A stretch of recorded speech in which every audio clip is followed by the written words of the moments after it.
Assalamualaikum warahmatullahi wabarakatuh. Selamat sore Pesona Inspira di Wonosobo dan sekitarnya. Kembali lagi 92,1 FM Radio Pesona, stasiun informasi terbaikmu. Sore ini hadir seperti biasa hari Rabu nih. Udah ditunggu-tunggu mungkin untuk para masyarakat Wonosobo dan Sobat Tani ya.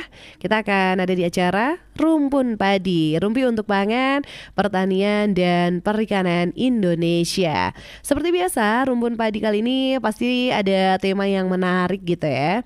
Dan Pesona Inspira yang mau gabung boleh dong di 0823 2383 9996. Sekali lagi di 0823 2383 9996. Ngomong-ngomong ini azan asar sudah berkumandang untuk wilayah Wonosobo dan sekitarnya.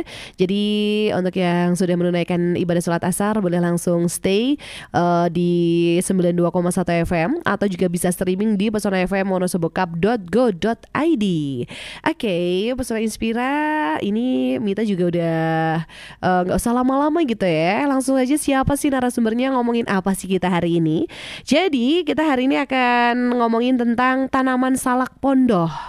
Kita kan tahu ya di Wonosobo ini ada beberapa tempat yang ditumbuhi tanaman salak pondoh. Dan ternyata dari tanaman salak pondoh ini bisa merubah kehidupan petani.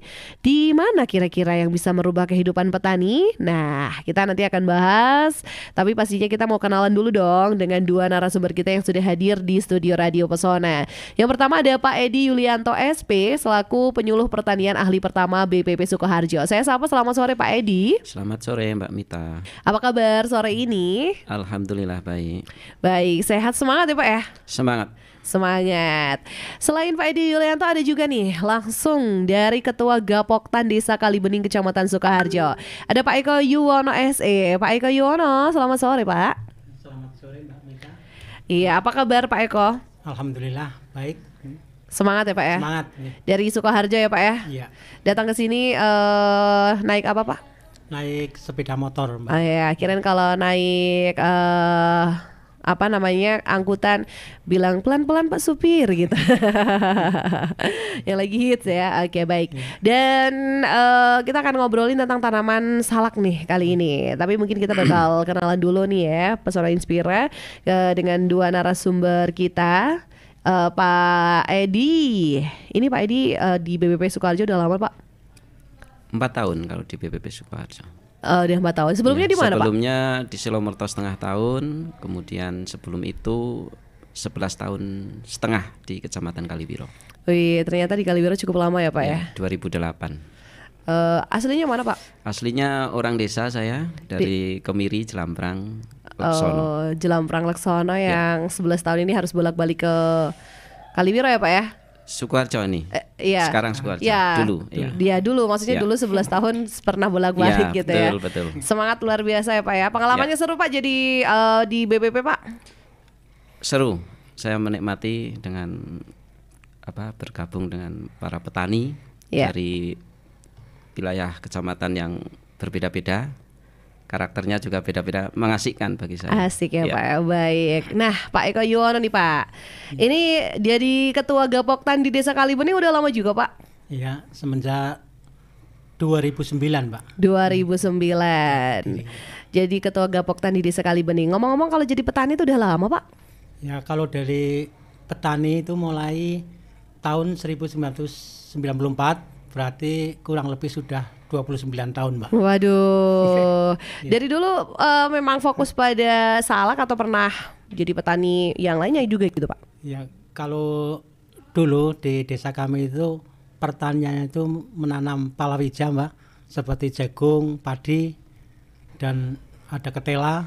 Ya. Tapi semenjak tahun 94 itu sudah beralih ke tanaman salak pondok Mbak. Oke, jadi dari dulu nih memang palawija gitu ya, akhirnya ke salak gitu. Baik, dan nanti kita akan tanya-tanya lebih lanjut gitu Pesona Inspira ya. Jadi sedikit nih tentang tanaman salak pondoh ini merupakan tanaman buah bukan asli Wonosobo tapi mampu berkembang dengan baik di Kabupaten Wonosobo. Tanaman ini masuk ke Kabupaten Wonosobo di era tahun 90-an. Dan salah satu sentra tanaman salak pondoh di Kabupaten Wonosobo ini ada di Desa Kalibening, Kecamatan Sukoharjo gitu. Ya, nanti kita bakal tanya-tanya lagi. Tapi ini sekarang kita pengen tanya gitu ya. Tadi kan tanaman ini masuk ke Kabupaten Wonosobo era tahun 90-an. Pak Eko nih bisa dijelaskan dulu seperti apa gitu sejarah masuknya tanaman salak pondoh di Desa Kalibening, Sukoharjo sendiri. Ya, terima kasih Pak Mita. Pesona Inspira yang berbahagia ini untuk sejarah masuknya salak pondoh di Desa Kalibening itu pertama kali tahun 1994, tepatnya bulan Agustus, itu berkat Bapak Mahful dan om saya, Bapak Ajum Sumarno.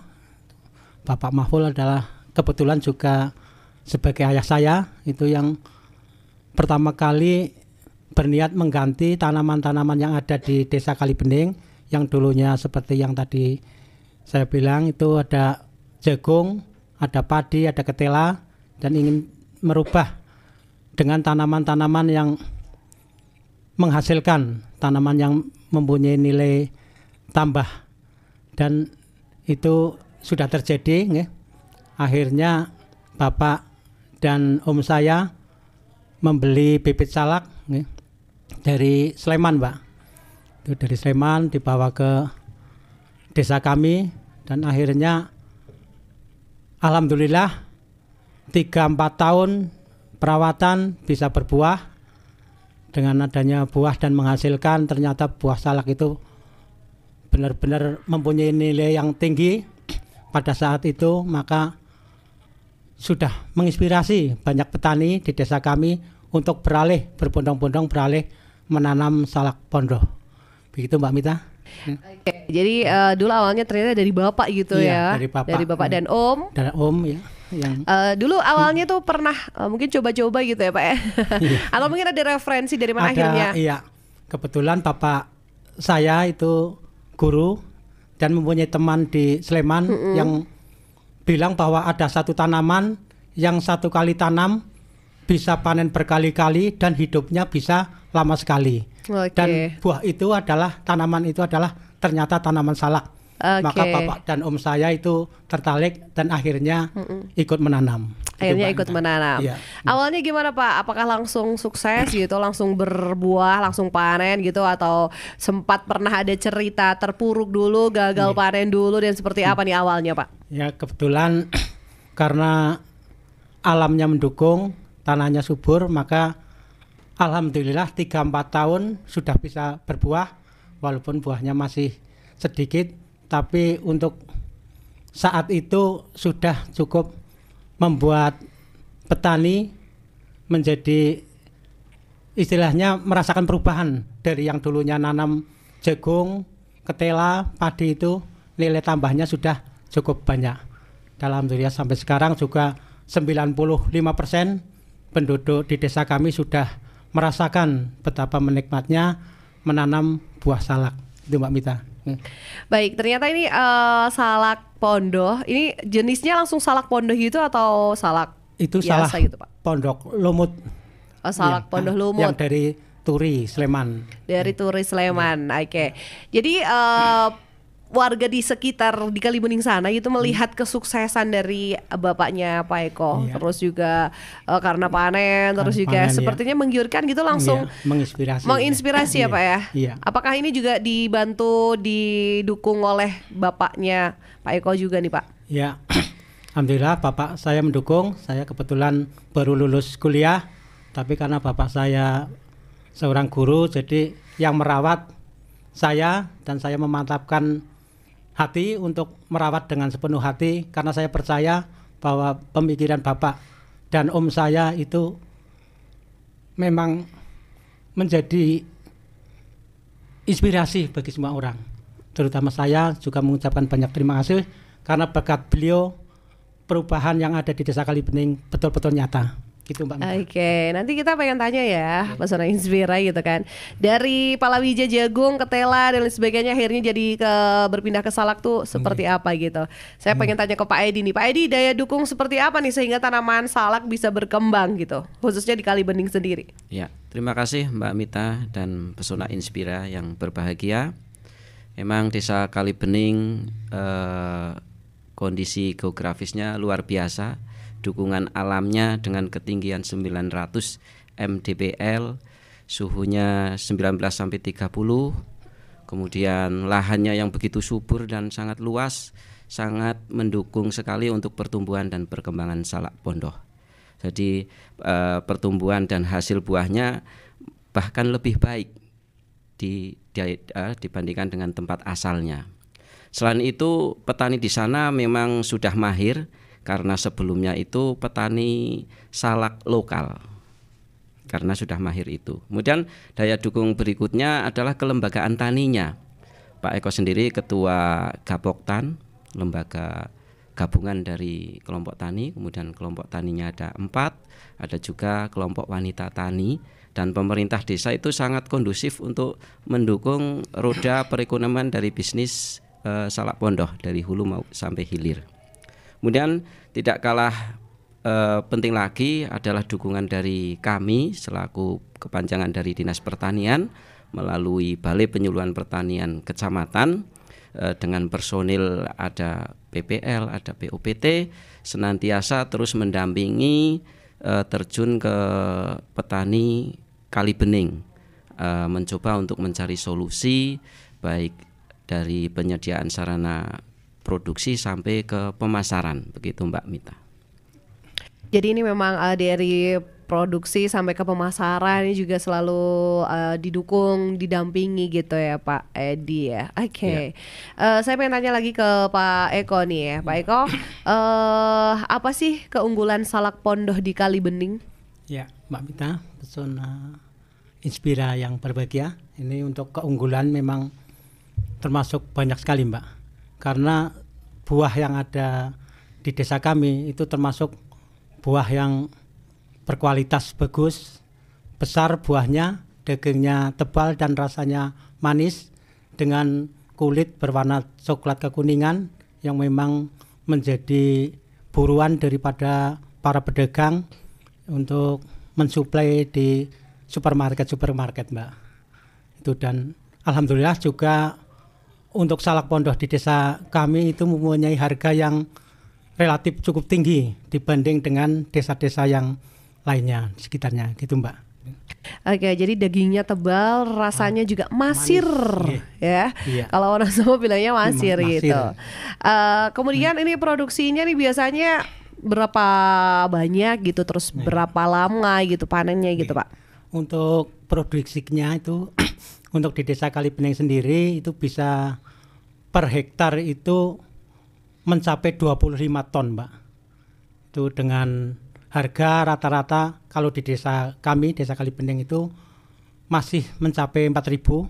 Jadi alhamdulillah pendapatan kami para petani di desa Kalibening mencukupi lumayan Mbak. Itu membuat perubahan-perubahan yang dulunya kami termasuk desa yang tertinggal, sekarang alhamdulillah menjadi desa yang lumayan maju dan seimbang dan setara dengan desa-desa yang lain Mbak. Oke. Dulu sempat tertinggal gitu ya Pak ya. Nah kalau jagung itu berapa kali panen, terus harganya berapa kok dibanding salak ini bisa sampai merubah kondisi gitu di Kalibening nih Pak? Oke. Itu untuk jagung dulu itu panennya itu satu kali panen itu 6 bulan Mbak. 6 bulan. Oke. Jadi 1 tahun kalau di desa kami itu paling 2 kali panen. Itu pun produksinya tidak sebagus dengan produksi jagung dan padi yang daerah bawah karena saya kan termasuk daerah yang lumayan cukup tinggi lah. Nah, itu alhamdulillah untuk perbandingannya dengan salak waktu itu jauh sekali karena seperti dulu waktu saya panen pertama kali 1998 itu krusnya itu sudah kalau 1 kilo salak itu kalau belikan beras itu mendapatkan 4 kilo Mbak. Itu waktu itu. Jadi memang betul-betul waktu itu buah salak itu paling menggiurkan, Pak. Gitu, Mbak Mita. Oke, jadi kalau salak itu berapa bulan, Pak? Kalau panennya itu 1 bulan bisa minimal itu 2 kali, Mbak. 12 hari sekali itu petik, dan 1 bulan bisa sampai 3 kali. Waduh. Petik, iya. Daripada jagung yang setahun cuma 2 kali, ini iya. kalau salak nih sebulannya bisa 2-3 kali. 2 sampai 3 kali ya, Dan, gitu. Bahkan juga banyak produksinya juga banyak gitu ya, Pak ya. Alhamdulillah lumayan ya. 25 ton per hektarnya per tahun. Nah, untuk pemasarannya biasanya kemana aja, Pak, dari 25 ton ini, Pak? Iya, pemasarannya itu sekarang sudah melanglang buana, mungkin hampir ke seluruh Nusantara itu ada salak lamuk, khususnya Duku Lamuk dan Kalibening, desa Kalibening itu sudah mencapai Jakarta, Surabaya, dan kota-kota besar yang lain, seluruh Jawa mungkin sudah ada, dan bahkan sekarang sudah merambah ke luar pulau, Mbak. Ada yang ke Kalimantan, ke Sumatera. Nah, itulah, Mbak. Iya, jadi ini masyarakat senusantara bisa mencicipi kesegaran manisnya salak pondok dari Kalibening gitu ya, Pak ya. Oke, baik. Nanti saya mau tanya lagi ke Pak Edi, ke Pak Eko, tapi saya mau tanya lagi ke Pak Edi nih ya. Pak Edi ini kan ada perubahan gitu ya di Kalibening sendiri. Perubahan apa saja gitu, Pak, yang terjadi di masyarakat Kalibening dengan adanya tanaman salak pondok ini yang tadi sudah dijelaskan oleh Pak Eko? Baik, Mbak Mita, Pesona Inspira yang berbahagia. Perubahan di Desa Kalibening cukup banyak semenjak datangnya penyelamat kesejahteraan ekonomi tani. Infrastruktur terutama jalan, bahkan jalan ke kebun, antar kebun A kebun B sudah dibangun rolak-rolak jalan supaya pengangkutan panen maupun pupuk mudah itu bermunculan. Kemudian adanya fasilitas umum, baik fasilitas keagamaan, sekolah pendidikan dini dan lain sebagainya, bersifat kadang swadaya. Itu karena ekonominya bagus, itu bermunculan fasilitas umum. Kemudian akses informasi juga mudah dan cepat saat ini. Adanya lulusan perguruan tinggi juga sudah banyak dibandingkan dulu sebelum adanya salak pondok. Kemudian perekonomian yang jelas menjadi cita-cita dari masyarakat tani kala itu adalah ingin mengangkat kesejahteraan ekonomi rumah tangga tani di Kalibening. Semuanya itu sudah dirasakan beberapa tahun yang lalu, bahkan sampai sekarang. Alhamdulillah, Mbak Mita dan Pesona Inspira ini menjadi inspirasi bagi kita sebagai petani untuk selalu berinovasi. Siapa tahu nanti ada komoditas-komoditas lain yang bisa mengalahkan ini. Kami tidak menutup diri untuk selalu mencari peluang-peluang komoditas yang secara ekonomi lebih menjanjikan. Begitu, Mbak Mita. Oke, ternyata ini ada perubahan yang terjadi, terutama banyak hal, ada infrastrukturnya juga gitu ya. Tadi juga Pak Eko sempat menyampaikan dulu pernah jadi desa tertinggal gitu. Sekarang udah setara dengan desa-desa yang lainnya gitu. Oke, nah ini juga ada inovasi-inovasi, mungkin ada tanaman apa lagi tidak menutup diri gitu ya, Pak Edi ya. Jadi kalau misalnya nanti ada inovasi yang lain bisa lah gitu. Nah, Pak Eko, ini kan sudah beralih ke tanaman salak nih. Apakah komoditas lainnya juga masih ada gitu di Sukoharjo sendiri? Apakah petani-petani di sana juga selain menanam salak, palawijanya juga tetap masih jalan gitu? Atau memang mayoritas sudah beralih ke tanaman salak semua gitu, Pak? Pak Mita, untuk tanaman yang lain saya rasa sudah tidak ada, Mbak. Jarang sekali. Sudah jarang. Kayak jagung ini juga udah jarang ya, Pak? Nggak ada, Mbak.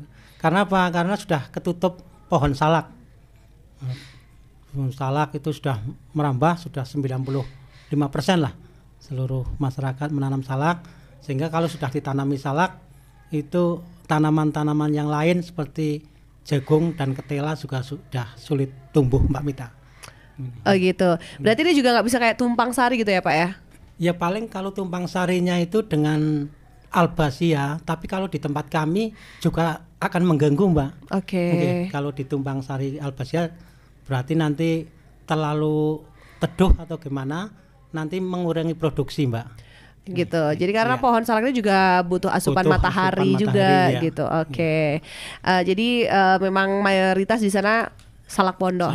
Jenis salak pondoh sendiri di sana apakah hanya memang satu jenis sama gitu Pak, atau mungkin ada beberapa varietas salak pondoh yang lain gitu? Iya, sebetulnya dulu itu termasuk banyak, ada yang salak pondoh lumut, ada salak kelinting, ada salak yang hitam tapi kecil-kecil. Tapi ternyata setelah petani-petani menanam itu yang terbagus adalah salak pondok lumut, Mbak Mita. Itu makanya sampai sekarang tetap dikembangkan yang salak pondok lumut itu, Pak. Itu bedanya yang lumut sama yang kelinting itu tadi yang apa, Pak? Kelinting itu kalau salak lumut itu produksinya misalnya bisa maksimal, tapi kalau yang kelinting itu agak pelan, Mbak. Misalnya yang lumutnya sudah 2 kali buah, panen, yang kelintingnya mungkin baru 1 kali gitu. Jadi ya pelan-pelan meninggalkan yang tidak produktif lah.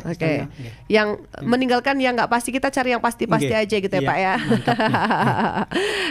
Jadi dari kualitas rasa juga lebih enak yang lumut juga Pak, lebih manis, lebih segar gitu. Lebih manis, lebih segar. Jadi mayoritas ini di sana adalah salak pondoh jenis salak pondoh lumut gitu ya. Tapi saya juga penasaran, pengen segera mencicipi karena saya udah dibawain sama Pak Eko ya. Nanti kita coba. Nah, Pesona Inspira yang mau coba nanti pengen tanya belinya kemana? Nah, nanti dulu ya. Kita nanti akan bacakan juga untuk WA yang sudah masuk. Jadi Pesona Inspira tetap stay dulu ya di 92,1 FM Radio Pesona. Silakan juga streaming. Barangkali ada yang lagi di perjalanan, nggak bawa handphone, nggak bawa radio gitu, mau lewat handphone bisa di Pesona FM wonosobokap.go.id. Dan Mitanya bakal balik bersama kedua narasumber kita.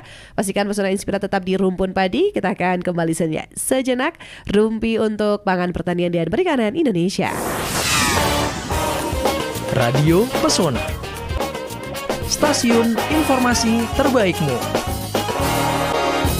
Stasiun informasi terbaikmu ya Radio Pesona dong, 92,1 FM ya. Masih di Rumpun Padi, rumpi untuk pangan pertanian dan perikanan Indonesia. Dan kita masih rumpi-rumpi manja nih ya, tentang tanaman salak yang merubah dunianya Kalibening Sukoharjo gitu.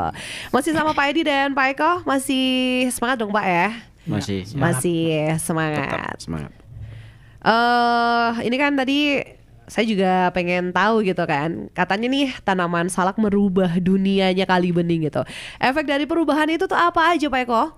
Boleh dikasih tahu dong gitu. Ya Mbak Mita, Pesona Inspira yang berbahagia, ini untuk efeknya juga lumayan banyak nih. Di antaranya adalah terciptanya lapangan kerja yang banyak, karena kita ketahui bahwa produksi salak pondoh itu memerlukan budidaya yang menyerap tenaga kerja, baik di budidayanya maupun di pemasarannya Mbak Mita. Jadi benar-benar mungkin tidak ada pengangguran di desa kami Mbak Mita. Itu karena betul-betul sudah terserap untuk bekerja di bidang budidaya salak pondoh. Bahkan karena saking banyaknya pekerjaan itu sampai mendatangkan pekerja dari desa-desa sekitar Mbak Mita. Itu, dan yang kedua juga menghambat laju urbanisasi, karena dulu sebelum salak itu orang beramai-ramai pindah ke kota untuk mencari penghidupan yang layak, tapi sementara semenjak ada salak pondoh juga sudah tidak ada yang pergi ke kota Mbak Mita. Itu sudah cukup di desa Kalibening, penghasilan sudah setara dengan yang lain. Tuh. Yang ketiga juga adanya lembaga-lembaga ekonomi yang bermunculan, Pak. Seperti juga Gapoktan itu juga alhamdulillah bisa berkembang berkat petaninya itu mengelola budidaya salak, Pak Mita. Dulu Gapoktan yang tahun 2009 itu dikucuri dana pemerintah 100 juta, alhamdulillah sampai sekarang sudah bisa mencapai 650 jutaan, Mbak Mita. Dan itu sudah bisa membuat gedung. Alhamdulillah sekali, itu juga berkat salak pondoh Mbak Mita. Itu, dan yang lainnya itu juga menjadi daya tarik para milenial. Petani milenial itu sudah tidak tertarik untuk yang lain, maka dia juga berusaha di bidang salak pondoh. Ada yang mengelola budidayanya, juga ada yang mengelola pemasarannya, karena memang benar-benar padat untuk tenaga kerjanya, begitu Mbak Mita. Jadi banyak sekali efek perubahannya gitu ya Pak ya. Iya. Pokoknya ini ada laju urbanisasi yang tadinya harus jadi TKI, TKW gitu ya, nggak cuman ke kota tapi harus ke luar negeri. Iya. Terus juga dari banyak segi ada jenis ini ya, peningkatan ekonominya gitu ya. Iya. Terus juga pokoknya banyak sekali hal-hal atau dampak baik yang terjadi setelah datangnya tanaman salak ini ke Kalibening. Oke, saya mau baca WA yang sudah masuk. Ini dari Wahid di Wonosobo, gimana cara buah salak berbuah banyak? Terima kasih, salam buat Pak Le Eko gitu. Gimana, silakan, mau dijawab siapakah ini? Ya, jawab. Pak Eko atau Pak Edi, silakan. Ya. Pak Eko, oke. Bisa dijawab Gimana ya, cara biar buahnya salak banyak buahnya gitu? Banyak. Itu yang pertama adalah menerapkan pola budidaya salak yang betul, dari mulai penanaman, perawatan itu memang benar-benar harus diperhatikan. Sudah ditanam, disiangi, di pruning istilahnya, menghilangkan pelepah-pelepah yang sudah tidak berguna, dan juga dilakukan penyerbukan, karena kita ketahui Mbak Mita, kalau salak pondoh itu kalau tanpa diserbuk itu buahnya nanti kurang bagus, jadi harus dikawinkan istilahnya. Ada bunga jantan dan bunga betina. Nah, itu tugas petani lah, yang setiap hari mungkin 2 hari, paling 2 hari sekali itu mengitari kebun mencari adanya bunga yang sudah siap untuk dikawinkan. Itulah Mbak Mita. Maka kalau ingin buahnya banyak itu harus dilakukan, dan pemupukan juga jangan lupa, karena seperti kita ketahui untuk tanaman memang benar-benar membutuhkan banyak asupan nutrisi Mbak Mita. Oke, jadi memang harus rajin-rajin mengawinkan sebenarnya Pak ya. Iya, Oke, mengawinkan, baik. Cara pemupukan, bagaimana cara pemupukan tanaman salak di Desa Kalibening? Itu yang pertama. Kemudian yang kedua, pemupukan menggunakan pupuk kandang pada salak dilaksanakan kapan dan berapa kali? Iya, untuk pemupukannya itu dilaksanakan 2 kali Mbak. Itu di awal musim hujan dan di akhir musim kemarau itu Mbak. Itu pemupukannya. Ya. Oke, baik. Dalam 1 tahun per pohon bisa berbunga berapa gitu? Ya, dalam 1 pohon itu mungkin ya 2 sampai 3, 4. Oke. 2 sampai 3, 4. Oke. Kalau pohon salak sudah terlalu tua, bagaimana cara mengatasi atau memperbarui? Apakah ini ditebang atau mungkin bagaimana caranya gitu? Oh iya. Terima kasih Mbak Mita, ini pertanyaan yang bagus sekali, karena memang saat ini karena umur salak di desa kami itu sudah banyak yang bisa dibilang tua ya Mbak, karena sudah berumur di atas 25 tahun. Itu memang produksi juga kalau dibiarkan sudah agak menurun. Untuk itu maka ada inovasi baru, yaitu untuk dilakukan pencangkokan. Yang pencangkokan itu melalui batang yang tua itu kemudian dicangkok dengan ada misalnya kandi apa Pak Edi, kandi itu? Ya, karung. Nah, itu karung misalnya bekas apa urea, bekas pupuk, bekas yang pupuk organik itu nanti kita cangkokkan di batangnya, itu nanti sekitar 3-4 bulan itu sudah tumbuh akar.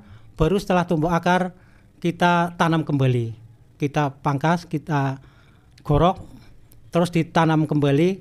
Nanti salak itu pada dasarnya kalau akar-akarnya muda itu muncul lagi, itu akan menjadi muda lagi. Jadi salak itu bisa bertahan mungkin selamanya dengan syarat akar-akar muda itu selalu menyentuh tanah Mbak Mita. gitu Mbak Mita. Oke, baik. Jadi caranya sekarang udah lebih dicangkok dan lain sebagainya gitu ya Pak ya. Semoga terjawab pertanyaan-pertanyaannya. Saya pengen ke Pak Edi nih, karena saya penasaran dengan petani milenial gitu ya. Kan sekarang lagi digencar-gencarkan gitu ya Pak ya, petani milenial, bahwa anak-anak generasi sekarang tuh diharapkan ya memang harus bisa menjadi generasi petani-petani milenial ini yang banyak inovasi gitu. Nah, tanaman salak pondoh ini juga ternyata menarik petani milenial untuk terjun ke dunia pertanian. Bisa dijelaskan nih Pak Edi seperti apa gitu? Boleh Mbak Mita dan Pesona Inspira yang berbahagia. Kalau saya cerita, biasanya para pemuda yang habis lulus SLTA, lulus perguruan tinggi, itu bingung untuk mencari pekerjaan yang mereka anggap bisa layak untuk meningkatkan ekonomi. Tapi untuk di Kalibening ini para milenial, para pemuda yang baru lulus tidak bingung lagi seperti desa-desa lainnya. Mereka sudah bisa menganalisa kalau menjadi karyawan di Jakarta, di luar kota, dengan berbudidaya maupun berbisnis di pemasaran salak pondoh, itu bahkan lebih berkali-kali untuk penghasilannya. Selain itu, efek bisnis lainnya ikutan, itu seperti penyedia peti salak pondoh, penyedia kardus salak pondoh untuk kemasan luar kota, luar pulau, itu bermunculan. Para pengepul, pedagang pengepul desa, pengecer di luar kota maupun supplier supermarket maupun pasar tradisional pun selalu bermunculan. Semakin banyak para pelaku pemasaran atau bakulan seperti itu, menandakan bahwa komoditas pertanian tersebut juga sangat menjanjikan. Hal seperti ini juga didengar oleh perguruan tinggi seperti Universitas Jenderal Sudirman. Itu mahasiswa-mahasiswinya banyak sekali yang tertarik bahkan untuk bahan skripsi. Dia meneliti mulai dari budidaya salak pondoh seperti apa, pemasaran, pengemasan, sampai masuk ke pasar, ke luar kota, bahkan pernah juga menginisiasi ekspor ke Cina. Pernah, cuman ada kendala, masih ada hambatan, belum 100% kita sukses. Tapi untuk di Nusantara saya itu sudah cukup lumayan bagus. Kita punya PR sebagai pelaku pertanian untuk coba ekspor ke Cina kah maupun ke negara lain gitu Mbak Mita. Baik, jadi ada ekspor juga gitu ya Pak Yeah. ya, dan memang penting banget gitu ada petani milenial gitu untuk banyaknya inovasi juga. Nah, Pak Eko nih, saya pengen tanya nih, Pak Eko kan juga kuliah gitu ya, seberapa penting pendidikan gitu untuk menjadi seorang petani itu kan juga harus punya ilmu, harus punya seperti apa nih Pak gitu, jangan asal mungkin jadi petani aja buat menginspirasi yang lain. Silakan Pak Eko. Ya, Mbak Mita, Pesona Inspira yang berbahagia. Ini untuk pendidikan itu memang paling utama nggih. Faktor utama. Karena apa? Karena orang hidup itu butuh ilmu pengetahuan, dan ilmu pengetahuan itu diperoleh baik dari bangku kuliah maupun dari masyarakat. Ya, berarti apa?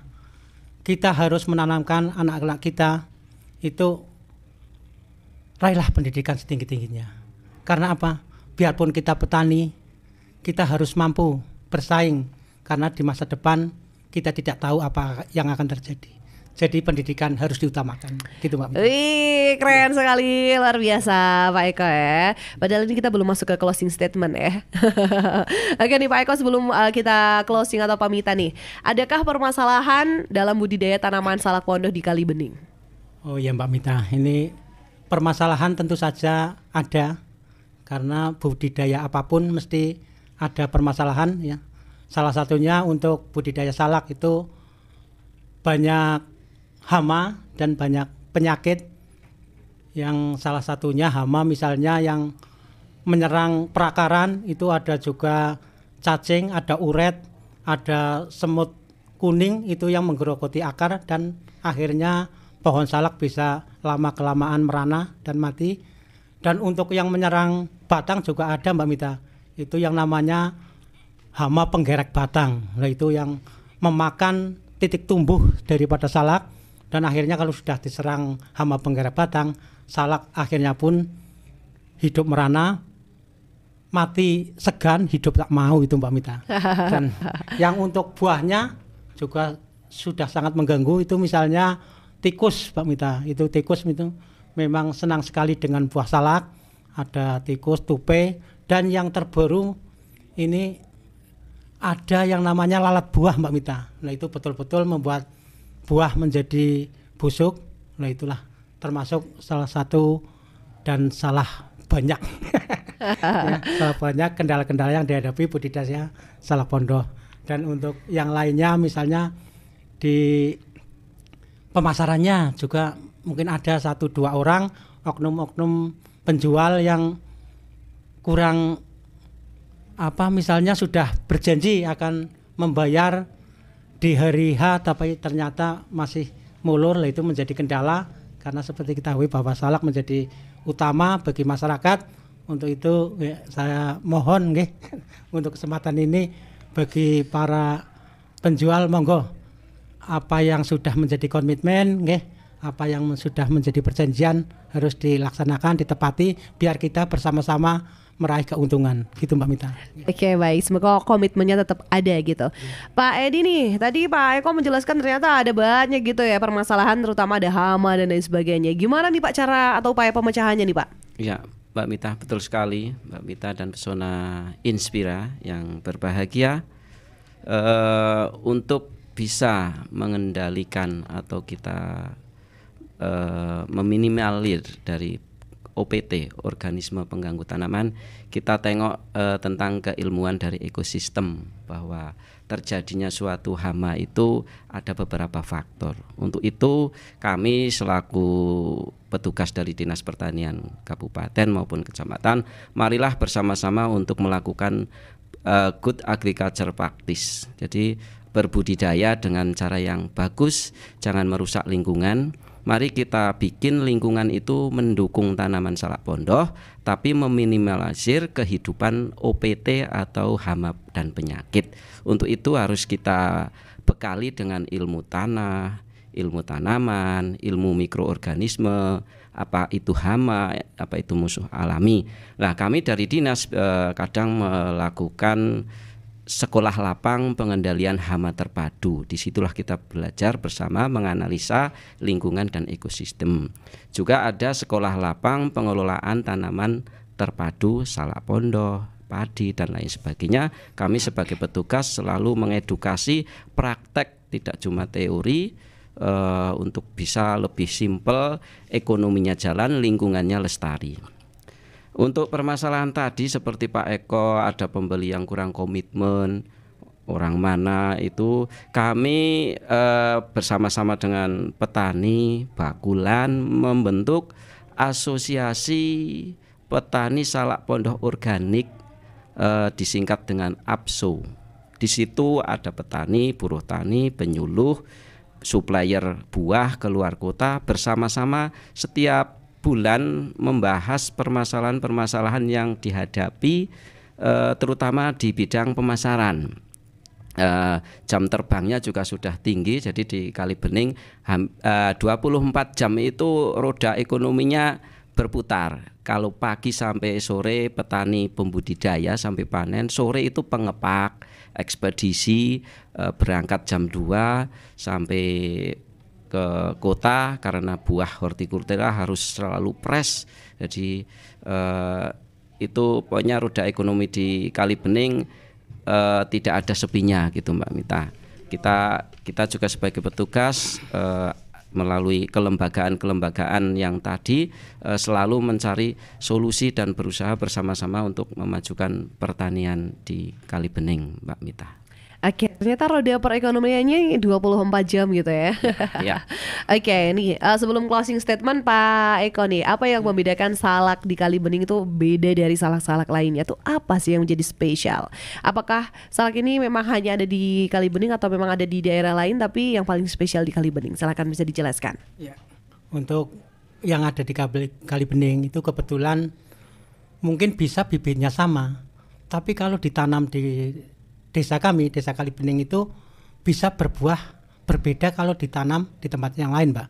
Kalau dibuah di Kalibening itu misalnya pedagang itu membeli dan di grade dipilih itu kebanyakan untuk produksi di Kalibening itu grade A dan grade B, Mbak. Tapi untuk di daerah lain walaupun bibitnya sama, mungkin ada yang grade B dan grade C gitu, Mbak Mita. Oke, dan tidak terasa ya karena sudah di penghujung acara, kita akan mempersilahkan untuk masing-masing narasumber memberikan closing statement atau ada pesan, ada saran, motivasi untuk Pesona Inspira. Langsung saja ke Pak Edi terlebih dahulu, silakan Pak Edi. Baik Mbak Mita, Pesona Inspira yang berbahagia.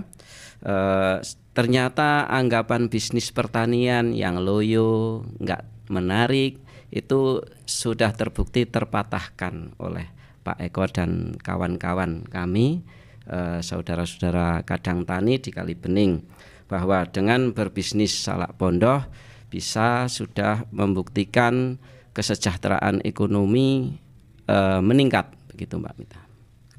Oke, ke Pak Eko, silakan Pak Eko. Ya, ini untuk mengingat salak Kalibening, ini membuat closing statement, nggih.